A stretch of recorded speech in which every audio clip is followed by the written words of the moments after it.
Bonjour à tous, ravi de vous retrouver pour un nouveau tirage qui aujourd'hui sera consacré à l'Évangile selon Marie-Madeleine. Alors, bien sûr, officiellement, il n'existe pas, l'Église ne l'a pas intégré au sein des évangiles connus. Certains textes font croire, font penser, parlent d'un évangile selon Marie-Madeleine. Certaines thèses disent qu'il est faux, d'autres qu'il est vrai. Moi, ce que je vous propose, ce n'est pas de s'intéresser à ce texte précisément, mais de regarder au final, est-ce qu'il y a vraiment un évangile selon Marie-Madeleine ou est-ce que ce n'existe pas? Et si l'évangile existe, où se trouve-t-il? Dans quelle région du monde? Dans quelles mains se trouverait-il? Et de quoi parle-t-il? Serait-il une telle révolution que l'Église catholique pourrait le craindre? Bref, vous voyez beaucoup de questions qui partent un peu dans tous les sens. Et puis peut-être d'autres questions qui viennent à votre esprit. Alors ce que je vous propose, c'est de regarder avec les runes et d'interroger les runes. Alors, petite parenthèse, hier, vous voyez, hier, veille de Noël, je pensais à vous tous. Et je me disais, je vais vous proposer dans les semaines qui arrivent un tirage. Alors avec les runes, je pense avec les runes ou avec l'oracle de Béline, on verra bien comment ça se passe. Et puis profitez-en pour me faire des remontées là pour que je puisse regarder vos commentaires et me faire une idée dans quel sens on pourrait aller. Mon idée donc serait de faire un tirage sur un domaine, sur un sujet que je choisirai, et de vous laisser l'interpréter. Une forme de test de voyance, mais un peu plus poussé que ceux que j'ai mis en ligne, que vous pouvez retrouver dans la playlist Test de voyance. Et bien là, un dimanche après-midi, à la place d'un texte que je vous raconte, et comme je l'ai fait périodiquement, au lieu d'un test de voyance, je ferai un tirage sur un domaine précis, et puis je demanderai vos interprétations. Sauf que là, les interprétations, je les laisserai en commentaire, c'est-à-dire que là, vous pourrez commenter à la vue de tous. Il n'y aura pas vraiment d'influence parce qu'il n'y a pas une question très précise, et c'est vous qui allez jouer le jeu si vous le souhaitez, si vous le voulez bien. Il n'y aura pas de récompense, pas de bons points, pas de mauvais points non plus, mais pour que chacun participe à cette chaîne voyance. Ça me semble important parce que la chaîne vit grâce à vous, grâce à vos vues, grâce à vos dons, et je remercie à tous ceux qui soutiennent la chaîne. J'ai reçu de la part de Mireille cette carte avec un don. J'ai reçu aussi cette carte de la part de Lise et de Pascal qui ont soutenu le projet. Et puis de Catherine aussi. Alors ce sont quelques exemples parce que d'autres soutiennent par d'autres moyens, par Tipeee ou en envoyant des dons sur PayPal et n'envoient pas forcément de cartes. Je tiens à remercier chacun d'entre vous d'être là pour que la chaîne Voyance continue. Alors maintenant revenons à cet évangile. Cet évangile selon Marie-Madeleine.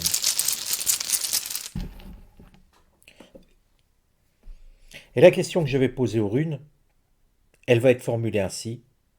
Que doit-on savoir sur l'évangile selon Marie-Madeleine?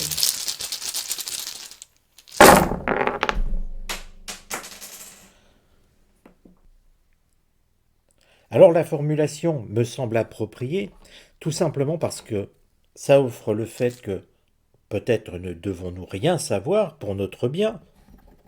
Ça laisse aussi libre cours aux runes de dire ce qu'elles ont envie de nous révéler concernant cet oracle. Et vous voyez, regardez bien. Regardez bien ce que révèle la position des runes. Je les retouche un tout petit peu, je me le permets, juste pour vous montrer. Parce qu'il y a une rune tout en haut ici. Je vais la rapprocher, je vais juste respecter la position des runes. Voilà. Elle était très loin, cette rune, Féu, était très loin là-haut. Mais regardez, ah, zut, je la mets encore en dehors du cadre. Voilà. Elle était plus longue, hein, je vous l'avoue, elle était plus longue. Regardez à quoi ça ressemble. Je vous laisse quelques instants. Alors, vous avez vu? On voit quand même très nettement une barre assez épaisse, ainsi, mais on y voit aussi une autre ligne perpendiculaire. Si on réfléchit bien, c'est une croix que l'on voit là. Une croix très nettement dessinée par les runes.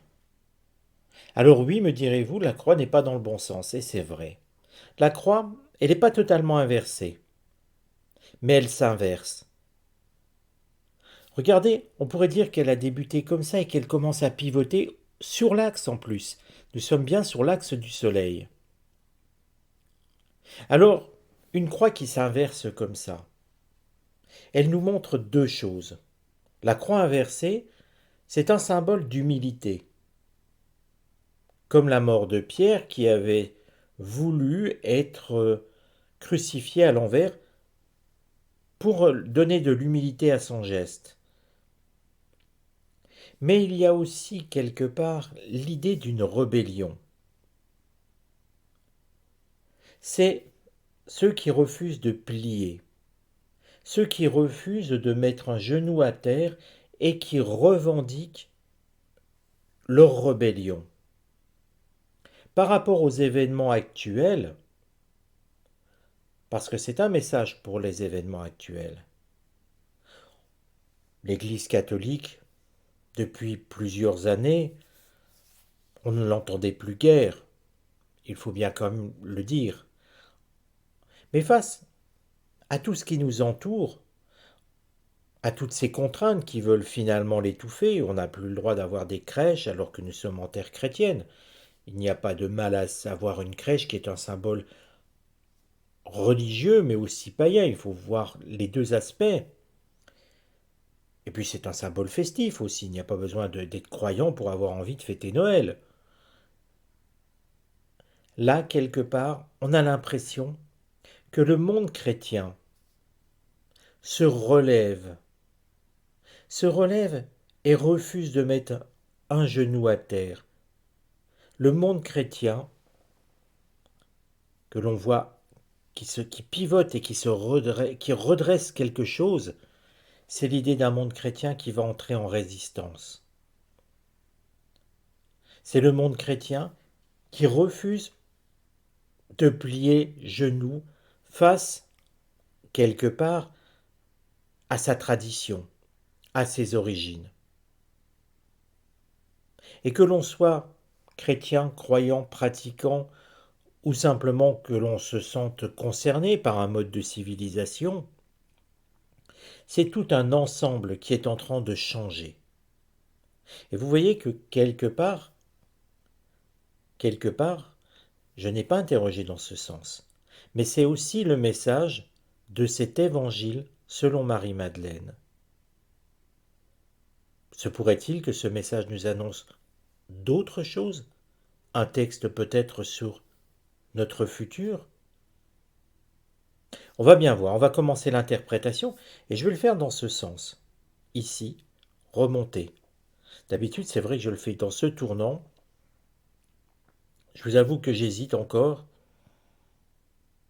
Et puis non, je vais le faire traditionnellement. Je vais bien partir de cette rune. Et puis nous allons faire ainsi. Alors voyons dès à présent. Nous commençons par Ingvaz. Ingvaz, et je vous le rappelle, nous parlons bien de l'évangile selon Marie-Madeleine. Ingvaz annonce une période de repli sur soi, parle de repli sur soi, d'intériorisation, de projet. On a l'impression tout de suite, et puis une vase c'est aussi la fertilité. Cet évangile selon Marie-Madeleine pose les bases de la descendance de Jésus, de la conception de la relation homme-femme, de la fécondité, de la descendance. Mais vous voyez, avec Ingva, c'est aussi l'idée que l'on protège. Ce qui est à l'intérieur ne peut pas sortir, ce qui est à l'extérieur ne peut pas rentrer. Il y a sur cet évangile une protection voulue dès le départ. Il ne doit pas être mis en évidence trop vite. Il y a une forme de protection sur cet évangile. Comme si celui-ci, finalement, contenait quelque chose qu'on ne peut pas révéler facilement.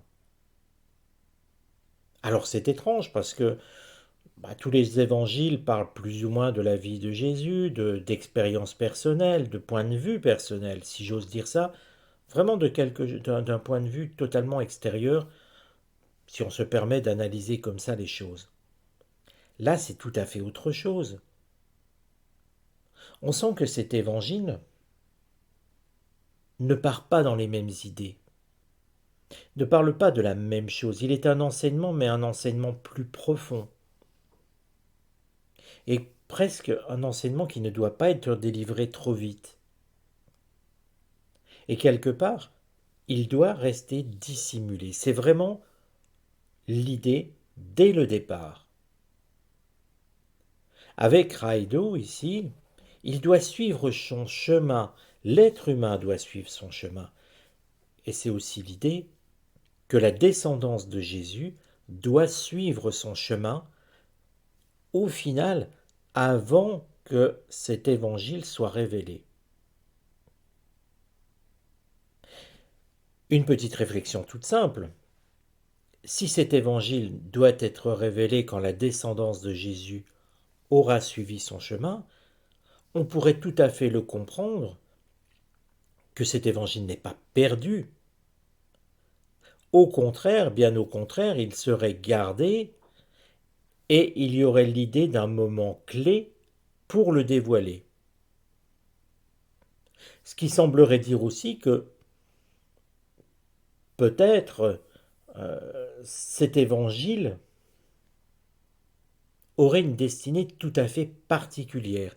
Et vous voyez, par rapport à ce morceau qui a été dévoilé il y a quelques années, ça ne dit pas du tout s'il est vrai ou faux. Si vous êtes curieux, regardez ce qu'on a pu trouver. Je crois que le morceau de papier fait 8 à 10 cm, 8 par 10. On y voit clairement euh, une allusion à ce que Marie est la femme de Jésus, Marie-Madeleine, mais on ne voit pas grand-chose d'autre. Il n'y a pas de grand-chose d'autre sur ce texte. Est simplement l'idée d'une copie, quelque chose qui a pu transparaître. Rien ne le dit dans les runes, là, actuellement. Kénaz, ici, nous indique qu'il va falloir bénéficier d'un enseignement, presque comme si nous devions nous grandir, humainement parlant. Kénaz, c'est aussi l'idée qu'il y a un enseignement, oui, à tirer de tout cela. Ça ne veut pas dire que, vous voyez, nous ne sommes pas sur quelque chose de purement religieux. Nous sommes sur quelque chose qui nous dit que nous ne sommes pas prêts. Et que ce texte va devoir se révéler comme s'il y avait un moment magique en fait, parce que Kénaz nous donnera des clés sur beaucoup de domaines. Des clés philosophiques, c'est vrai, mais aussi des clés de connaissances, de grandes connaissances. Nodise vient renforcer cette idée. Nodise nous montre que les épreuves que nous avons subies, les obstacles, c'était pour que nous puissions exprimer notre potentiel, comme si nous avions finalement des épreuves à passer, pour être meilleurs, peut-être aussi pour être prêt à cette révélation. Car à nouveau, cet évangile, selon Marie-Madeleine, doit nous donner des clés pour mieux vivre, pour être meilleur. C'est en tout cas l'idée de ce texte, l'idée du message que nous délivrent les runes pour ce texte. Père Trop que voici nous montre à quel point nous avons besoin d'une réelle connaissance de nous-mêmes avant de prendre connaissance de cet évangile. Ourouz ici vient compléter un petit peu tout ça. C'est l'idée que une nouvelle naissance nous attend, un renouveau, de nouvelles énergies. Avec Féhu pour tout le monde. Féhu, c'est l'idée du troupeau. C'est l'idée des fidèles finalement. Mais pas seulement dans un point de vue religieux. Attention, nous ne sommes pas sur que de la religion pour moi dans cet évangile, même s'il porte le nom d'évangile. C'est plus vaste que ça. Pour moi, c'est l'humanité, en tout cas le monde chrétien, le monde catholique, mais plus précisément le monde chrétien, pour être honnête, parce que catholique c'est trop restrictif. Non, c'est le monde chrétien qui a besoin de suivre un chemin, presque de se développer intérieurement, humainement. Et que, oui, cet évangile sera délivré par une entité, un gardien, par quelque chose, en tout cas, peut-être un groupement d'hommes, d'êtres humains, quand nous serons prêts. Mais rappelez-vous toujours qu'il y a le signe de la descendance de Jésus. Et j'ai déjà fait des vidéos à ce sujet en parlant du grand monarque. On y retrouve toujours un lien. Alors ce qui est très amusant, c'est que, je fais une petite parenthèse, parfois je reçois des messages et quelqu'un me dit «Je suis le grand monarque». Je ne réponds jamais, je vous le dis tout de suite. La raison est simple. Le grand monarque sera une personnalité humble et qui n'aura pas besoin de se faire connaître. Il sera reconnu tout simplement par ses faits et non pas en se proclamant grand monarque. Mais là, vous voyez que quelque part, il y a aussi une progression oui, du monde chrétien d'un point de vue humain. Et si vous regardez bien, on a besoin d'un point de vue humain de progresser. Rien ne parle dans ce texte de religion. Ce texte, c'est presque une idée de savoir vivre, de savoir faire progresser son humanité. Et Oise, ici, c'est la rune des remises en question, des renversements de situation et des transformations. Alors,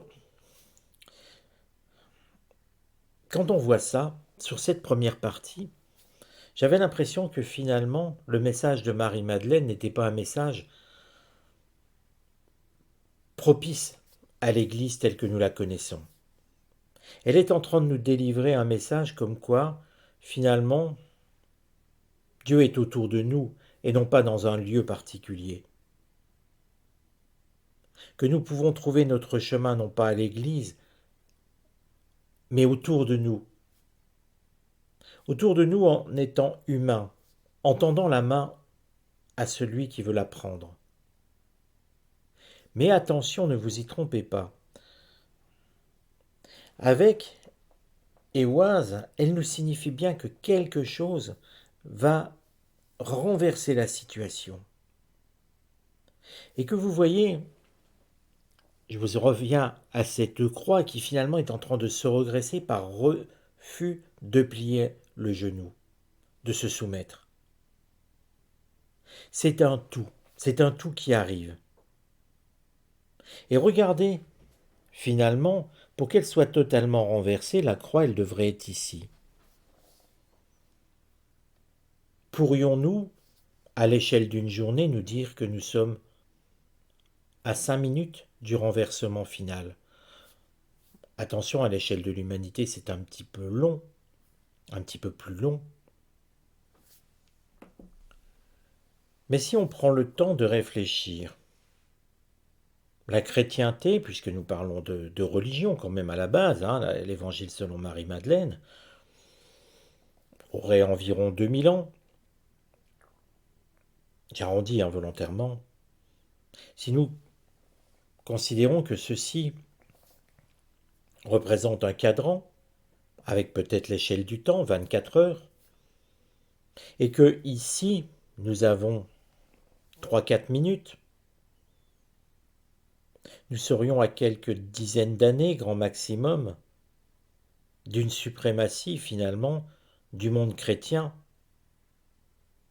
et que ce monde chrétien est en train de se redresser face à ses ennemis. Alors je dis volontairement le monde chrétien, mais c'est une idée de civilisation avant une idée de religion, soyons très clairs. Il y a un message de paix dans tout ça, mais un message de paix où on ne se laisse pas dominer. Ce n'est pas parce qu'on veut apporter la paix qu'on n'est pas prêt à se défendre. Vous voyez, il y a un message euh, extrêmement clair dans cet évangile. Finalement, cet évangile, malgré qu'il reste 3 runes à interpréter, est en train de rejoindre certaines prophéties de Nostradamus sur le grand monarque, sur le fait que la chrétienté prendra le dessus face à une islamisation, on va dire, qui se voudrait dominante. Ça rejoint un petit peu ce que l'on voit à travers le monde actuellement. Il y a des choses qui bougent, beaucoup de choses qui bougent. Et nous sommes, effectivement, c'est difficile à dater, c'est très difficile à dater, mais nous sommes à quelques années, peut-être dizaines d'années, je ne peux pas être plus précis, j'en suis désolé. Je sais que certains d'entre vous attendent certaines choses. Les réponses viendront. Alors continuons le tirage. Continuons afin de voir un petit peu où cela nous emmène. Wunjo, ici, c'est l'idée d'une collectivité. Comme si finalement, on nous parlait d'un camp, d'un groupement de personnes qui ont les mêmes idées. Avec derrière cette rune à Galaz, qui vient restructurer. À Galaz, c'est la rune de la restructuration. Il y a beaucoup de changements qui nous attendent et qui tiennent forcément compte de l'éclosion de ce grand monarque. Encore une fois, ne le cherchez pas, le grand monarque viendra tout seul. Et tous ceux qui se disent grand monarque, oubliez-les, ce ne sont pas eux. Le grand monarque est quelqu'un de discret. Le grand monarque, il est né actuellement. Je ne sais pas son âge. Mais ce qui est clair, il descend de Jésus, il descend de nos mérovingiens. Je vous le dis parce que j'en avais parlé dans une vidéo précédente. Mais ce qui est aussi très clair, il ne se découvrira pas maintenant. Donc, toute personne se revendiquant du grand monarque, oubliez-le, c'est un faux. Et enfin, Éoise, qui vient nous parler de mouvements d'instabilité, éventuellement de confrontation. Si l'on regarde, cet évangile selon Marie-Madeleine n'est pas un évangile sur la vie de Jésus, ni sur sa vie à elle, mais c'est une prophétie sur le temps, sur l'avènement finalement d'une civilisation qui deviendra la civilisation, non pas que dominante, mais presque unique, qui ne cherchera pas à dominer l'autre, mais qui la dominera par les faits. L'Évangile selon Marie-Madeleine est une prophétie non pas de fin des temps, c'est à la mode, tout le monde aime prédire la fin du monde. Non, l'Évangile selon Marie-Madeleine est une prophétie sur quelque part la prédominance de la foi chrétienne, de la civilisation chrétienne sur les autres. Ça ne veut pas dire qu'elle va totalement écraser les autres. C'est pas une prophétie de guerre. C'est une prophétie plus de développement spirituel, de développement humain, où le monde chrétien arrêtera de baisser la tête, de courber les chines et se redressera. Nous y sommes presque. Si vous me demandez absolument du temps, je vais vous dire une fourchette, entre 5 ans et 50 ans. Je ne peux pas être plus précis. Je ne peux pas être plus précis, c'est impossible. Alors bien sûr, certains me diront, je ne le verrai pas de mon vivant. Je ne le verrai peut-être pas plus que vous. Mais ce qu'il faut regarder, c'est les événements qui vont se produire. Il va y avoir, pour moi, la résurgence de quelque chose qui est détenteur de ce manuscrit, de ce texte, qui va à l'encontre de l'Église catholique. N'oubliez pas, Dieu est autour de nous, Dieu est dans l'humain autour de nous. Dieu n'est pas représenté par la richesse, par des hommes d'Église. Dieu est représenté finalement par votre voisin à qui vous tendez la main et qui vient avec vous dans le même sens. C'est l'idée globale de cet évangile. Que Dieu est dans la pierre, dans les cailloux autour de vous, dans les arbres autour de vous, et non pas dans des palais de richesse. Voilà. Alors, eh bien, écoutez, les amis, si ce tirage vous a intéressé, n'hésitez pas à le partager, à le liker, à vous abonner. N'hésitez pas non plus à soutenir la chaîne, je vous le demande humblement, pour que la chaîne continue à avancer. Il y a encore des projets, beaucoup, beaucoup, beaucoup, et je manque de temps pour les réaliser, mais je continuerai à les réaliser. Je continuerai dans cette voie-là.